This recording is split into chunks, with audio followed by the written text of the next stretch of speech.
സംവിധായകൻ ലോകേഷ് കനകരാജിന്റെ സിനിമാറ്റിക് യൂണിവേഴ്സായ എൽസിയുവിന് കേരളത്തിലും ആരാധകർ ഏറെയാണ്.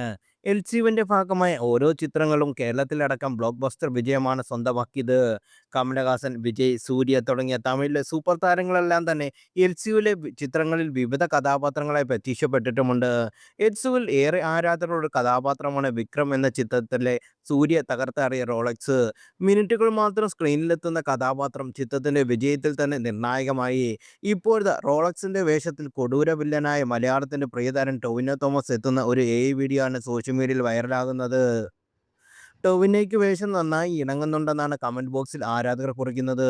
എന്നാൽ ഒറ്റ ഷോട്ടിൽ വീഡിയോ വേറൊരാൾ തൂക്കിയെന്നും മറ്റു ചിലർ കമന്റ് ചെയ്യുന്നു. മെഗാസ്റ്റാർ മമ്മൂട്ടിയാണ് കമൽ അവതരിപ്പിച്ച വിക്രമായി വീഡിയോയിലെത്തുന്നത്. രസകരമായി വീഡിയോ ഇൻസ്റ്റാഗ്രാമിൽ പങ്കുവെക്കുന്ന കനൗകഥയാണ് ഈ വീഡിയോയ്ക്ക് പിന്നിലും. നേരത്തെ റോളക്സിന്റെ വേഷത്തിൽ ദളപതി വിജയ് എത്തുന്ന ഒരു വീഡിയോയും സോഷ്യൽ മീഡിയയിൽ വൈറലായിരുന്നു.